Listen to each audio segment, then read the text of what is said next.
1933년 포르투갈 태생의 건축가이자 1992년 프리츠커상 수상자로 90세가 넘는 나이에도 불구하고 현재까지 왕성한 작품 활동을 이어오고 있으며 특히 한국에 그의 대표작격인 건축물들을 남겨서 개인적으로 각별한 감사와 존경심을 가지고 있는 건축가입니다. 2023년에는 용산의 아모레퍼시픽 사옥을 통해 데이비드 치퍼필드의 프리츠커 수상에 결정적 역할을 하게 되고 헤더윅이 노들선 프로젝트에 참여를 하지 않나 한국이 건축 설계에 있어서 세계적으로 이목을 끌고 있는 흐름이 읽히면서 그런 흐름을 넘어 대한민국 국적의 프리츠커 수상자를 꿈꾸게 되는 오늘입니다. 알바로 시자는 현재는 유사한 사례들이 많이 생겨났지만 당시에는 굉장히 모던하면서 새롭게 느껴지는 지역의 전통성을 잘 보존하며 보행 및 조경 환경을 계획한 시아두 도시재생 프로젝트를 통해 미학성과 공공성을 높게 평가받아 1992년 프리츠커상을 수상하게 되었습니다. 하지만 현재까지 회자되는 그의 건축적 대표작들은 오히려 프리츠커상 수상 이후에 터져나왔습니다.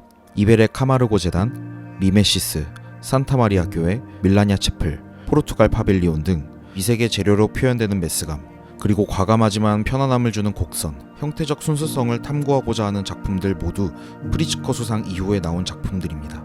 누군가에게는 평생의 목적인 프리츠커상이 알바로 시자에게는 건축가 일생에 거쳐가는 하나의 과정과 같이 느껴지는 행보여서 더 스웩 넘치는 간지 할아버지입니다.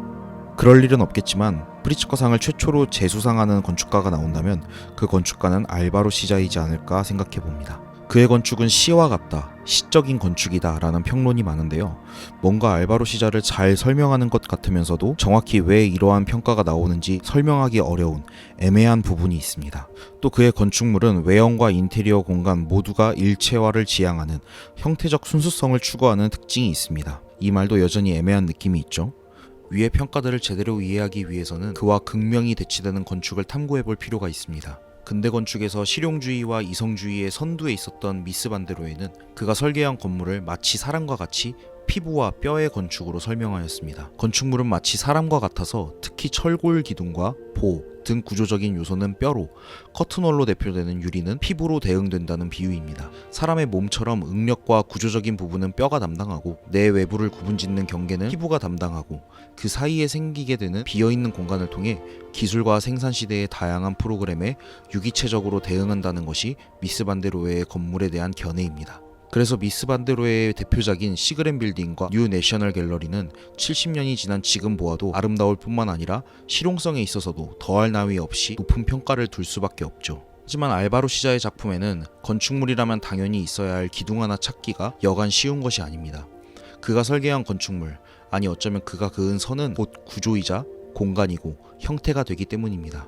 그의 작품에서 구조는 응력을 담당하고 외벽은 내외부를 구분짓는 수단으로 설명되지 않습니다. 외부적으로 보이는 형태가 그대로 내부 공간으로 이어지며 그 자체로 구조를 이루고 있기 때문입니다. 그런 이유에서 미스 반데로의 작품이 사람에 비유된다면 알바로 시자의 작품은 피부 그 자체에 생명력이 있는 해양의 신비로운 극피동물 해삼에 비유될 수 있을 것 같습니다. 또 그의 작품은 시적이다라는 비평도 있죠. 카카오 브레인에서 출시한 AI 시인 시아는 시를 세상에서 가장 짧은 말을 하는 것이고 덜어내고 덜어내서 최후에 남는 말로 정의하였습니다. 알바로 시자의 건축에는 바로 덜어냄이 강조됩니다. 우리가 공간을 체험할 때 의뢰에 있을 수밖에 없는 기둥과 보, 조명, 설비, 문, 그의 건축에서는 찾기 쉽지 않습니다. 최대한 덜어내고 덜어내는 것이죠. 그러다 보니 우리가 평소에 경험하는 공간과 차이점을 느끼게 되고 형태이자 구조이며 공간인 그의 작품을 감상하는 그 순간에 더욱 집중할 수 있게 되는 것이죠. 철학가 김상봉은 서로 주체성의 이념에서 시를 철학과 표현 방식만 다룰 뿐 자기와의 대면, 자기 성찰, 자기와의 대화라고 정의하였는데요. 알바로 시자가 주로 마감을 통일된 미색의 단일 재료를 사용하는 이유도 덜어냄을 통해 그 형태적 순수성에 더욱 직접적으로 대면할 수 있게끔 하기 위함이지 않을까 싶습니다. 그 모든 것이 선명하고 해석적이며 설명적인 기술복지 시대에 비유적이며 은유적이고 함축적인 건축을 경험하게 해주기에 더욱 소중한 알바로 시자의 작품입니다. 알바로 시자의 덜어냄의 언어의 극단적인 대척점에 있는 건축가는 리차드 로저스, 노먼 포스터 등이 있겠죠. 건축물을 세우는 데 필요한 기둥, 구조, 설비를 아예 더욱 강조하여 예술의 경지로 끌어올려버린 퐁피두 센터, 로이드 빌딩 등을 알바로 시자의 작품들과 비교해서 본다면 확실히 건축은 정답이 없다는 것이 느껴집니다. 경기도 파주에 위치하고 있으며 알바로 시자가 건축 설계를 맡았습니다. 2009년 준공하여 파주 출판단지의 성공적인 정착의 랜드마크로서 지금은 많이 수그러들었지만 준공 직후 막대한 영향력을 끼쳤습니다. 제가 2012년 홍익대학교 건축학과에 입학했을 때에도 준공된 지 3년차를 맞았지만 워크샵, 건축대학 체육대회 등 건축 관련 행사에서 절대로 빠지지 않는 코스로 바로 미메시스 아트뮤지엄이 있었습니다. 지상 3층, 지하 1층, 연면적 약 1100평 규모입니다. 접근할 수 없는 지하 면적이 약 300평 가량이어서 실제 경험할 수 있는 공간은 대략 700평 정도로 보시면 될 것 같습니다. 알바로 시자의 작품들을 보면 무슨 결벽증 환자가 만든 것처럼 하얗기만 한 마감으로 오해할 수 있는데요. 외장재에서 대체적으로 덜어냄과 재료적 단일성을 추구하기는 하지만 직접 본다면 절대로 새하얀 마감이 아닌 것을 확인할 수 있습니다. 미메시스도 사진으로만 보면 하얗기만 하고 창백한 느낌이 들지만 직접 본다면 미세한 노출 콘크리트의 패턴도 읽히고 밝은 회색이어서 차가운 느낌이 아니라 형태와 어우러지며 오히려 따뜻하고 포근한 느낌이 듭니다. 또 덜어냄을 통해 우리가 시를 읽으면 그 운율을 느낄 수 있듯 곡선이 가지는 개인적 감상과 느낌에 집중할 수 있게 됩니다. 알바로 시자의 다른 작품들도 사진을 통해 얼마나 오해하고 있을지 감이 잘 안 잡혀서 얼른 벼락부자 돼서 건축 여행이나 다니고 싶습니다. 포근함과 따뜻함을 느끼게 해주는 계곡과도 같은 중심부 곡선의 외벽은 곧 내부 갤러리 전시 공간이 됩니다. 형태가 구조이면서 공간인 형태적 순수성을 추구하는 개념이 미메시스에도 굉장히 잘 접목되어 있습니다. 그리고 곡선의 형태와 스케일도 알바로 시자의 여태 작품들 중에서 가장 잘 뽑혔다고 생각합니다. 미메시스가 파주 출판단지에 위치하고 있고 근처에 한강이 있다고 하더라도 사이트에서는 전혀 볼 수 없는 상황입니다. 이런 제한적인 상황을 알바로 시자는 주변 풍경이 없다면 만들면 된다는 느낌의 자신감으로 대가답게 해결합니다. 미메시스의 창들은 주변을 바라보게끔 하는 의도가 아닌 대부분 내부나 위를 향하게끔 계획되어 있습니다. 그래서 미메시스를 경험하고 나면 약간 폐쇄적인 느낌이 들 수 있지만 그 주변이 어떠했는지는 전혀 기억나지 않고 중요치 않게 만들죠. 그것이 가능한 이유가 건물의 중심부로 시선을 끌어당기는 곡선이 정말 큰 역할을 하기 때문입니다. 또 곡선을 통해서 바라보게 되는 하늘은 다른 곳에서는 경험해보지 못한 미메시스에서만 느낄 수 있는 풍경이 됩니다. 제한적인 상황에서 정말 영리하고 대가답게 해결한 결과입니다. 제가 건축업계에서 일하고 있는 만큼 여러 레퍼런스들을 접하게 됩니다. 레퍼런스를 조사할 때 중요한 포인트 중 하나가 이게 CG냐 사진이냐, 이것이 실현이 된 프로젝트냐 그림이냐 기준입니다.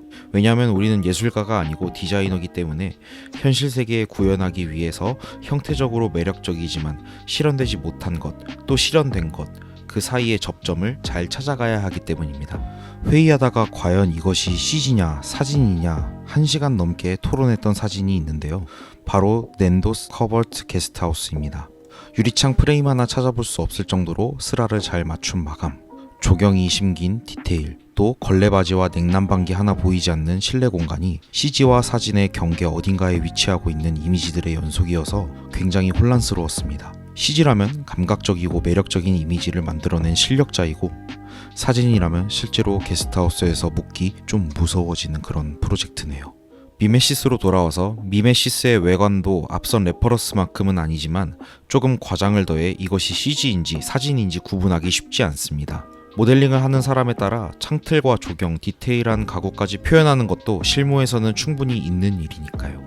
그리고 내부로 들어와서도 당연히 있어야 할 전구 하나 찾기 여간 쉬운 것이 아닙니다. 공간이면 당연히 있어야 할 만한 요소들이 덜어냄을 통해 결과적으로 작품과 공간 그 자체에 더 집중할 수 있게 됩니다. 특히 전시장은 인공 조명 하나 없이 자연광 간접 조명만으로 조도를 조절합니다. 그래서 미메시스에서는 일몰 시간에 따라 11월부터 4월까지는 18시까지, 5월부터 10월까지는 19시까지 운영하게 되죠. 저는 처음 전시를 보러 갔을 때 전시장의 조도가 작품을 감상하기 적당하다고 느꼈고 온전히 자연광만으로 조절한다는 것이 믿기지가 않아서 큐레이터의 설명에 반문했던 기억이 있습니다. 여기까지는 다 너무 칭찬이었죠. 보통은 이쯤에서 멈출 영상이지만 한 가지 더 비평하고 싶은 부분이 있습니다. 바로 클라이언트죠. 알바로 시자형은 잠깐 나가 있어. 미메시스 아트뮤지엄은 열린 책들 자회사 격인 미메시스 출판사의 사무실 겸 갤러리로 미메시스 출판사와 갤러리는 그 시작점이 같습니다. 다만 미술, 디자인, 건축, 만화, 영화, 사진 등 다양한 예술 분야를 아우르며 나름의 전문적인 포지션을 잡고 있는 미메시스 출판사의 출판 활동이 좀 아쉽습니다. 요즘은 출판사를 포함하여 여러 브랜드는 건물이라는 오프라인과 비즈니스가 진행되는 쇼핑몰 같은 온라인의 조화가 무엇보다 중요한 시대입니다. 명확한 비교가 되는 예시는 아니지만 오프라인에만 치중하게 되면 이마트, 온라인에만 치중하게 되면 현재 몰락한 NFT 예술 시장 등이 있겠죠. 그래서 온라인 기반으로 시작한 브랜드들도 오프라인의 사옥 및 팝업 스토어 등의 형식으로 공격적인 마케팅 전략을 사용하는 경우가 많은데요. 확실히 인간은 물리적 기반에서 오감을 통해 새롭고 색다른 경험을 해야 기억에 남게 되고 마케팅 전략적으로 소비까지 이르르게 되는 본능과도 같은 습성이 DNA에 박혀있기 때문일 것입니다. 미메시스는 글쎄요, 오프라인이 굉장히 매력적이지만 소프트웨어에 해당하는 온라인과 출판사 운영 방식이 많이 아쉬운 것 같습니다. 충분히 시너지를 터뜨릴 수 있고 미메시스 갤러리가 파주에만 머무르지 않을 수도 있는데 말이죠. 예술 분야 전문 출판사의 갤러리에서 전시를 보고 나오는데 사고 싶은 책이 하나도 없다는 것은 글쎄요, 그들에게 가장 치욕스러운 상황이지 않을까 싶습니다. 최근에 이와 관련된 경험으로는 이암 캠퍼스와 그라운드 시소, 라이트룸 등의 뮤지엄 샵을 굉장히 성공적인 사례로 칭찬하고 싶은데요. 기회가 있으면 채널에서 구체적으로 다뤄보도록 하겠습니다. 이것으로 미메시스 아트 뮤지엄 비평을 마치도록 하겠습니다. 안양 파빌리온, 미메시스, 아모레 퍼시픽 연구소, 제주 티하우스에 이은 알바로 시자의 국내 5번째 설계 작품이 위치하고 있는 사유원은 태창철강 유재성 회장이 경북 군위 산자락에 조성한 약 20만 평 규모의 대구에 위치한 수목원입니다. 사유원은 알바로 시자, 승효상, 최욱 등의 건축가와 정영선, 카와기시 마츠노부 등 조경가 그리고 예술가가 함께 조성한 공간입니다. 배치도에서부터 이 파빌리온의 심상치 않음을 확인할 수 있습니다. 적당한 경사가 있는 산맥의 끝부분에 위치하고 있어서 평지에서 접근하며 점점 고립되어 들어가는 것 같은 파빌리온의 끝에서는 메스가 떠 있으면서 남쪽으로 마운틴 뷰가 열리는 시퀀스적 반전을 연출합니다. 위치 선정부터 대지의 경사를 잘 이용하였고 땅에 대한 이해도가 상당히 높은 설계입니다. 곡선도 시각적으로 단번에 파악되는 그리고 인면적으로만 휘어지는 2차원적이었던 전작들과는 달리 휴먼 스케일에서 공간을 충분히 경험해야 비로소 파악되고 배치적인 요소뿐만 아니라 단면적으로도 완만한 경사도가 있어서 마치 3차원을 넘어 4차원적인 곡선이 내재되어 있는 듯한 느낌이 듭니다. 또 제가 경험했던 알바로 시자의 건축물들은 그 면이 어떠하든지 내부와 외부의 경험이 단절되는 경우가 많았었는데요. 외부에서 본 곡선이나 면은 외부에서 감상한 경험대로, 내부에서 느끼는 곡선이나 면은 내부에서 감상한 경험대로 분리되는 경우가 많았습니다. 그래서 비전공자나 공간에 대해 크게 생각 안 하고 미메시스를 경험하는 사람이면 외부의 곡선이 내부 갤러리 공간에서 해당하는 작품이 걸려있는 벽면으로 인식하는 것 자체가 쉽지 않을 수 있습니다. 그렇지만 소여원은 건축물과 파빌리온의 중간적 성격에 일종의 거대한 구조체처럼 느껴지는 작품입니다. 창이나 단열재가 있는 벽으로 내외부가 명확히 구분되지 않고 내부에서 느끼는 면과 동시에 빛과 바람, 어쩌면 비까지도 느끼며 내 외부의 경험이 동시에 연속될 수 있다는 점이 큰 장점처럼 느껴집니다. 물론 이렇게 할 수 있는 이유는 소여원, 나아가 사유원에서 감상하는 작품과 조각들이 일반적으로 실내의 적절한 조도와 습도, 온도를 유지해줘야 하는 전통적 방식의 전시가 아니기 때문입니다. 규모적인 차이가 있긴 하지만 서구 철학의 건축적 구조화의 알파인 판테온 신전을 현대판으로 재현한 공간감이라고 느껴질 정도였습니다.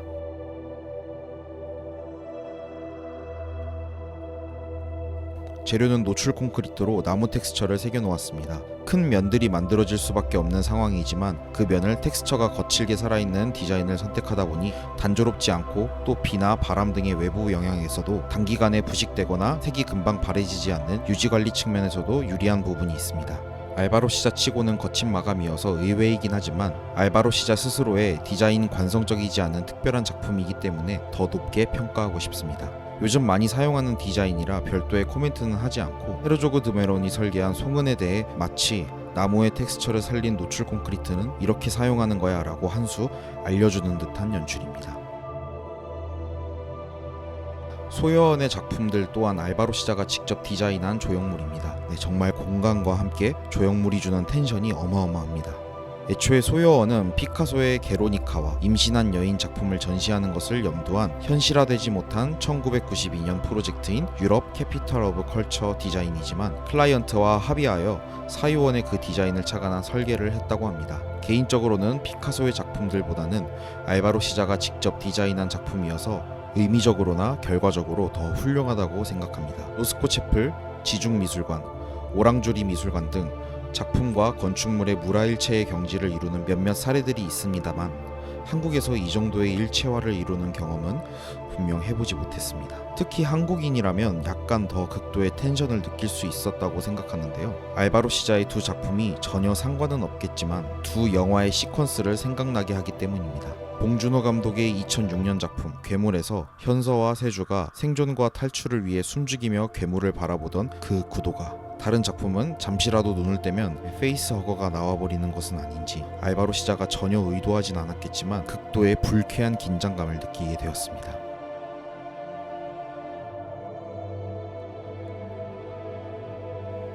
작품뿐만 아니라 길고 완만한 내리막 경사의 오른편으로 벽의 밑부분을 찢은 인방과 같은 구조도 공간적 카리스마를 연출하는데 한 몫을 하고 있습니다. 시작점에서는 사람 키의 절반 정도이지만 끝지점에서는 사람이 서서 온전히 통과할 만큼 레벨차가 완만하게 나는 경사를 간접적으로 느끼게 해주는 장치이기도 합니다.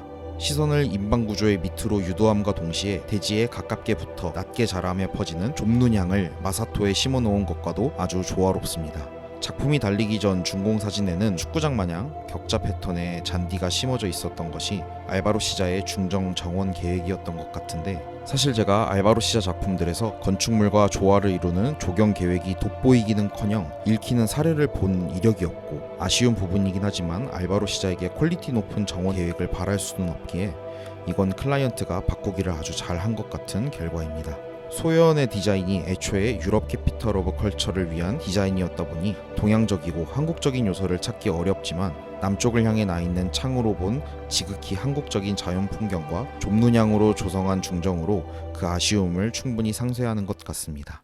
사유원의 알바로 시자가 설계한 건축물은 소여원뿐만 아니라 내심낙원도 있습니다. 내심낙원은 3-4평 남짓의 알바로 시자의 가장 작은 규모의 건축물이자 채플로 형태적으로나 재료적으로나 굉장히 시자스럽지만 한국적인 산과 숲의 풍경과 어우러진다는 점, 분명 보이는 형상은 삼각형과 사각형으로 이루어진 기하학적인 요소들이지만 딱딱하거나 경직되어 보이지 않는다는 점, 콘크리트의 하얀 마감이지만 따뜻해 보인다는 점, 삼각형의 깊은 캐노피는 익숙하지만 또 동시에 낯설게 느껴지는 점 등 독특하고 특이한 역설적인 매력을 가진 채플입니다.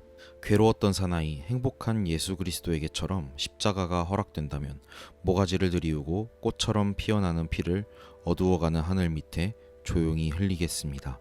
알바로 시자의 건축물을 시에 비유하듯이 이 채플은 특히나 괴로웠던 사나이, 행복한 예수 그리스도, 역설로 서술한 윤동주의 시 십자가를 생각나게 합니다. 르꼬르비제의 롱샹 성당, 김중업의 아리움 산부인과, 차운기의 재건 여수교회 등 폭발적 성장과 산업화 속에서 콘크리트의 재료적, 구출수적 한계를 뛰어넘어 건축이 결국 구조를 위해 개인을 말살시키지 않으며 인본주의여야 한다는 메시지를 전하는 따뜻한 후기 근대 건축의 사례들 또한 생각나게끔 합니다. 이에 대한 내용도 기회가 된다면 저의 채널에서 다뤄보도록 하겠습니다. 네, 여기서부터는 시자의 작품을 제외하고 사유원 전체적인 내용들을 말씀드리고자 합니다. 앞서서 말씀드렸듯이 사유원은 20만 평에 조성된 여러 예술가가 함께한 수목원이자 예술 공간입니다. 대상지는 넓지만 산지여서 건축 설계뿐만 아니라 경사도나 지형에 따라 어느 곳에 어떠한 건축물을 놓아야 할지 배치적인 부분부터 땅과의 관계를 떼어서 생각할 수 없고 단일 건축물만큼이나 사유원 수목원 단지의 전체적인 마스터 플랜이 굉장히 중요한 프로젝트입니다만 각각의 건축물의 설계자는 있는 반면 마스터 플랜에 대한 설계자는 없거나 클라이언트 자체적일 확률이 높아 보입니다. 건축물 단일적인 부분을 본다면 자연적 지형과 풍경이 건축물과 함께 고려되고 하나가 된다는 점에서 랜드스케이프 아키텍처라고 할 만한 요소들이 많은데요. 땅과의 관계를 풀어내는 방법과 연출적인 측면에서 단순한 취향 차이를 넘어 질적인 차이가 극심합니다. 소여원은 느낌표의 연속들이지만 다른 작품들은 물음표의 연속이 많은 느낌이죠. 동선을 베베 꼬기는 했는데 내가 여기를 왜 올라가야 하는지, 시퀀스가 변할 때마다 극적인 반전과 감동이 절대로 나쁘다는 것은 아닌데 비교군이 소여원이다 보니 참 어쩔 수가 없는 것 같습니다. 승효상의 손을 본딴 조형물과 얼굴 사진은 왜 갖다 놓은 건지 그 정도는 아니지 않나 싶습니다. 확실히 내셔널과 인터내셔널의 차이를 알 수 있는 부분이었습니다. 여기서도 보통 이쯤에서 마무리할 영상이지만 미메시스와 같이 한마디만 더 하고 싶습니다. 바로 클라이언트죠. 이번에도 시자형은 잠깐 나가 있어. 네, 일단 미친 가격입니다. 사요는 입장권만 봐도 평일 5만원, 주말 거의 7만원으로 형성되어 있습니다. 최소 11만원이 넘는 다이닝 프로그램, 그리고 주말 디너와 음료 패키지는 24만원이 넘습니다. 한국에 없었던 수목원에서의 명상과 힐링 개념을 접목한 하이엔드 마케팅을 처음부터 구상하고 시설물들도 그에 맞게 디자인되었다고 볼 수 있습니다. 마케팅을 하이엔드로 하느냐 마느냐는 선택의 영역이고 한국에 없었던 시도이기 때문에 오히려 환영해주고 싶은 마음이 컸지만 그런 것 치고 디테일과 전체적인 구성이 굉장히 아쉽습니다. 숲길 중간중간에도 공공기관에서 썼을 법한 가장 싼 마감인 야자 매트 깔아놓은 거라든가 아무리 관리동선 겸 길이라 해도 이따구로 해놓은 건 굉장히 격식 없죠. 제가 하필 겨울에 가서 더 비판적일 수는 있는데 겨울에 볼 정원이 없다는 것도 하이엔드라고 하기에 부족한 부분이라고 볼 수 있습니다.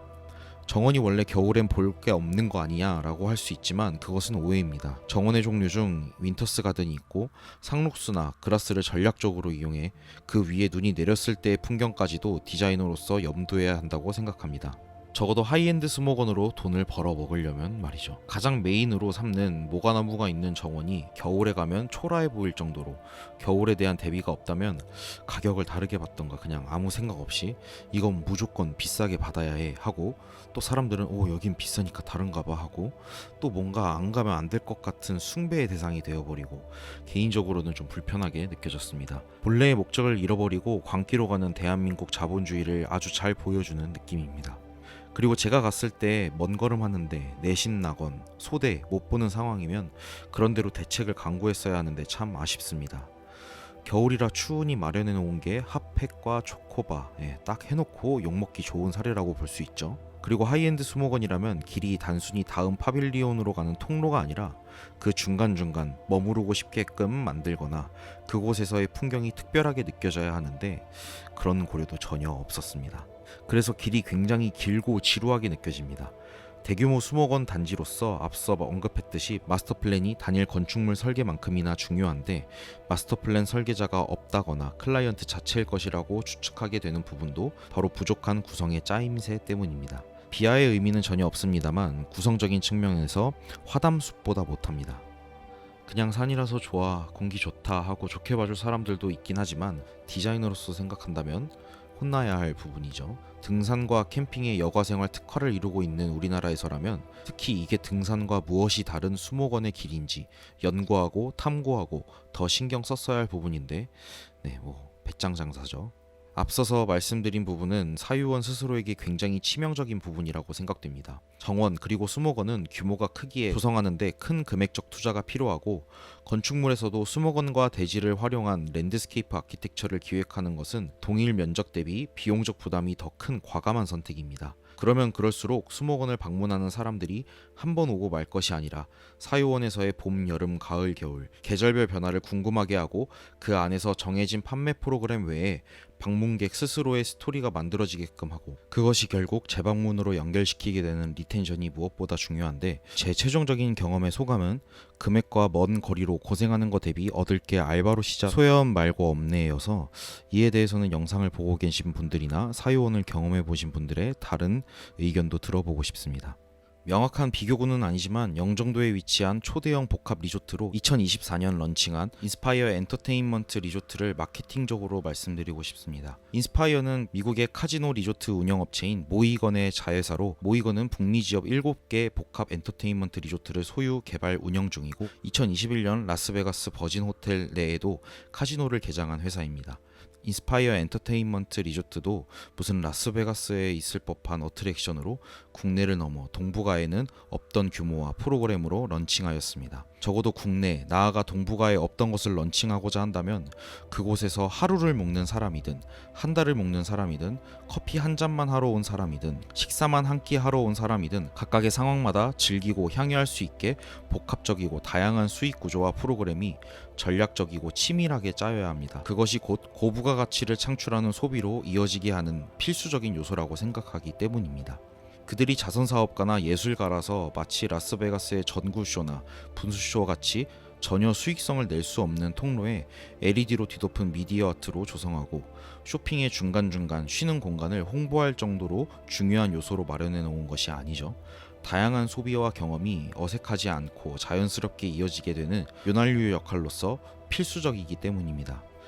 또 한 가지의 예로 더현대 서울 같은 경우 세계적으로 유례가 없는 규모의 보이드, 무주 공간과 수공간을 포함한 실내 가든 등 개방감과 쾌적성을 공격적 마케팅 전략으로 활용하였습니다.